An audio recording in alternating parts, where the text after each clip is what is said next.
Alright, here we are back where we started again with another 1/2 inch brushless impact. So today, seems like we're going through deja vu here. I've got the CT9080. I know I'm a little behind everybody else, but I really wanted this thing in black. Like I'm thinking I'm going to move away from the green tools and go to black as much as possible from here on out. So it's definitely has a different sound to it than the 9075, and has a pretty cool. So I guess I'll go through the features again. If you saw the video 2.5 years ago, you know what the features are of the 9075. The 9080s, this works the same way. You have a button, a trigger, a light, an anvil, power selector switch. The neat thing about these is you can set forward and reverse independently. So say you want, full power to take a bolt off, but you want to go easy to put it back on. You can set those separately and it will memorize that. So you have two different power settings. Batteries, y'all know the deal. Snap-on 18 volt, been out forever. This one is a 5 amp, I think. Yep, 5 amp, 90 watt hour.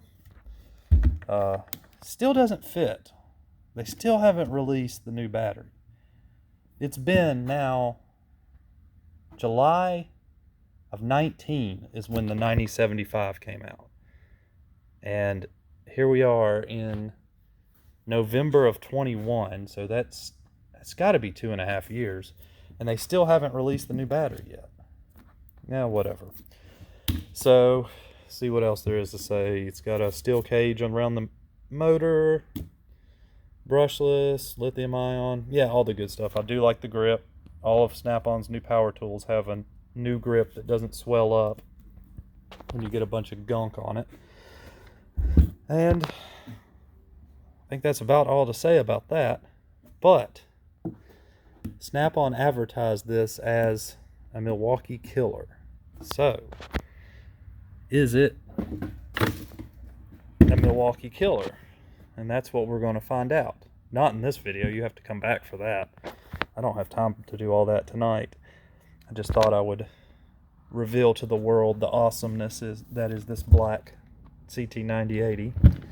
It's definitely the coolest color you can get this in. This was never very attractive. I always thought the 9075 and 9080 was an ugly impact, but in black, it's a little more bearable. It's like it's got makeup on or something, so it's bearable. I don't even know the part number for this guy. This is a 2863-20, which this is the 1-key. See if we can get that on there. Yeah, 1-key. Still haven't really figured out how to work that yet, but we'll get to that. 5 amp hour battery. Well, all you Milwaukee fanboys know what this thing does. It has a light, has a button, has 5 settings, 4 regular settings and the 1-key setting. Y'all know the torque. I can't remember. I think this is 1400, and this one's like either 900 or 1000 working torque. Maybe it's 900. I don't remember. I can't remember. You've probably seen a million torque test videos where they hook one of these up to a machine and it tells you how much torque it has. But that is completely useless in the real world. All that matters is if you have a bolt that's really stuck or really torqued down, will this get it loose? Or will this get it loose? That's all that really matters. So we'll compare these a little bit. I didn't get my scale out, but just holding them, it feels like they are very similar in weight. The Milwaukee may be just a touch lighter, but it is nose heavy, whereas the Snap-on is definitely more balanced. I mean, it's hard to say. They're very close. They could be completely the same. I'm sure that you know, this guy was designed to match this pretty much as well as they could. And I'm sure Milwaukee will come out with a new one next year that's better than this one, and then Snap-on will, you know, it's just gonna go back and forth. But I decided we could get some measurements, so I broke out my old Snap-on measuring tape, because what else would you measure it with? And this one, from the tip of the anvil, looks like about 9.5 inches, and this one is about 8.5. So this one's about an inch longer, but it's definitely more narrow. I'd say we'll say 3.5 just for fun. And this one is about the same. It's hard to say.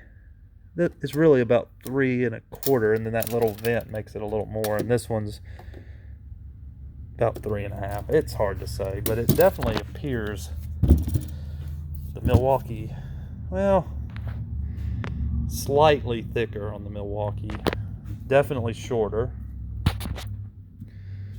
They're about the same height, because this from here to here, and you're about an anvil's length difference in length.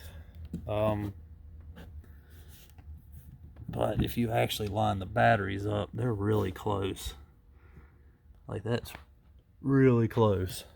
So it just depends on how you measure them. I don't know. Not a whole lot else to say about these. Stay tuned. We're going to have fun.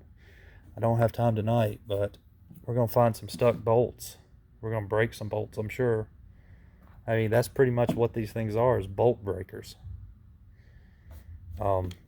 Honestly, the impact I use the most in 1/2 inch is my old mid-torque, which, in my opinion, beats both of these. Just, do you really need over 1,000 foot-pounds of breakaway torque every single time you take a bolt off? No. So this is what I use mostly, and it is significantly smaller. But if you're not going to have, you know, a million different impacts, you're just going to have one, you might as well get a really powerful one. Which one you get, that's up to you. Or get both. That's always the best way to do it. Yeah, that's my opinion, is buy both of these, and then the mid-torque too, and then get the mid-torque in 3/8. So just buy as many impacts as you can afford, and you're good. That's all you gotta do. But I know I've been rambling a bunch in this video, but I know it's also been a while since I made a video. So if you stuck around this far in my rambling video, then I appreciate it, and go ahead and subscribe. If you're not, like the video. Tell me which one of these you like better. Tell me why Snap-on sucks. Tell me why Milwaukee sucks. Until next time, I'll see y'all later.